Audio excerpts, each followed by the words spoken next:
సంవత్సరాల నుంచి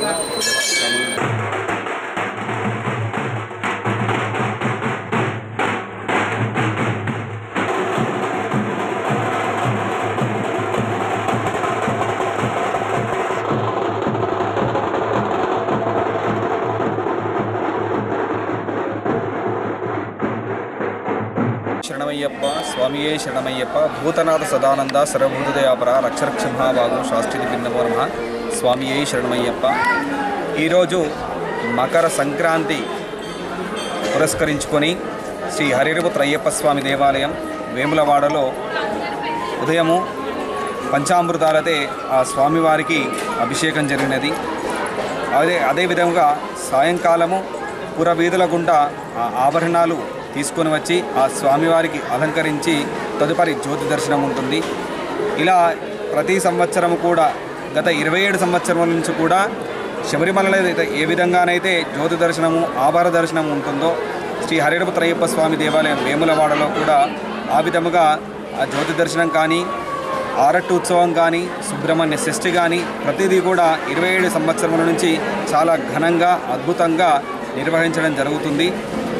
తర్వాత సాయంత్రం కూడా మహిళా భక్తులు కానీ స్వాములు కానీ ప్రతి ఒక్కరు కూడా తెల్లని వస్త్రము ధరించి ఆ స్వామివారి యొక్క ఆభరణ ఊరేగింపులో కూడా ప్రతి ఒక్కరు కూడా పాల్గొని ఆ స్వామివారి కృపకు పాత్రలు కాగలని కోరుచున్నాను. స్వామియే శరణమయ్యప్ప. వేములవాడలో ఈరోజు అయ్యప్ప స్వామివారికి ఆభరణాలు మన రాజరాజేశ్వర స్వామి దేవాలయంలో వారి తండ్రి అయిన శంకరుడు మరి రాజరాజేశ్వర స్వామి దర్శనము పూజా కార్యక్రమం చేసుకొని అయ్యప్ప స్వామి దేవాలయంకు ఆభరణాలు పురవీధుల గుండా మంగళ వాయిద్యాలచే తీసుకురావడం జరుగుతుంది. దాని తర్వాత స్వామివారు మకరజ్యోతి దర్శనం తర్వాత ఆ స్వామివారి ఆభరణాల దర్శనం కూడా చేసుకోవడం జరుగుతుంది. ప్రతి సంవత్సరం కూడా మహిళా సోదరిమణులు ఈ అయ్యప్ప స్వామి దేవాలయంలో బంగారు వాకిట్లో దాదాపుగా 300 మంది ముగ్గులు వేయడం జరుగుతుంది. వారందరికీ కూడా ఫస్ట్ సెకండ్ థర్డ్ ప్రైజ్ కూడా వారి లాటరీ ద్వారా అందరి పేర్లు వేసి స్వామివారు ఎవరికి ఇస్తే వాళ్లకు ఫస్ట్ సెకండ్ థర్డ్ ప్రైజ్ ఇవ్వడం జరుగుతుంది. ముఖ్యంగా ఇక్కడ వేములవాడ నుండి దాదాపుగా 200 మంది అయ్యప్ప స్వామి మాల వేసుకొని మండల పూజలు కానీ జ్యోతి దర్శనం కూడా చాలామంది వెళ్ళినారు.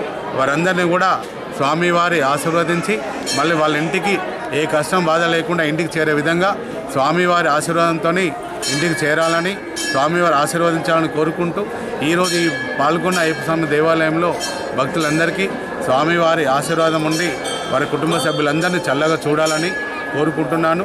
స్వామియే శరణమయ్యప్ప. స్వామియే శరణమయ్యప్ప. ఎంతో సంతోషంగా ఈ పండుగను జరుపుకుంటారు. మొదటి రోజు భోగి పండుగ సందర్భంగా ఇంటి ముంగట నిప్పును మంటలాగా పేర్చి నిప్పులో పిడికలు వేసి పాత బట్టలు వేసి ప్రదర్శనలు చేసి మరి మనసులో కోరుకున్నవి నెరవేరుతాయన్న ఉద్దేశంగా మొక్కుకోవడం జరుగుతుంది. రెండో రోజు సంక్రాంతి పండుగ మహిళా సోదరుమణులు ఇంటి ముంగట రంగురంగుల ముగ్గులు రకరకాల ముగ్గులు పోటీతత్వంతో ముగ్గులు వేసి పోటీ కార్యక్రమంలో పాల్గొని ఇంటింట నోములు పంచి మరి ఇంట్లో పిండి పదార్థాలు వేసుకొని మరి చక్కగా కుటుంబ సభ్యులతో పండుగ చేసుకోవడం జరుగుతుంది. మూడో రోజున కనుమ పండుగ. అది రైతులకు సంబంధించిన పండుగ, వ్యవసాయానికి సంబంధించిన పండుగ.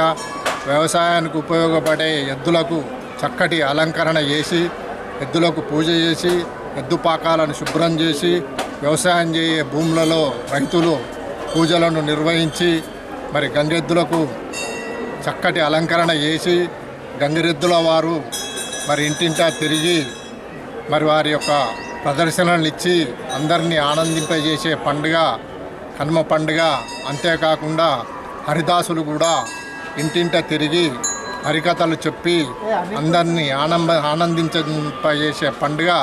ఈ గొప్ప పండుగను అందరూ సంతోషంగా జరుపుకోవాలని ఈ పండుగ సందర్భంగా ప్రజలందరికీ ఆ భగవంతుడు ఆయురారోగ్యాలు, భోగభాగ్యాలు, సిరి సంపదలు, పాడి పంటలు సమృద్ధిగా కల్పించాలని కోరుకుంటున్నాను.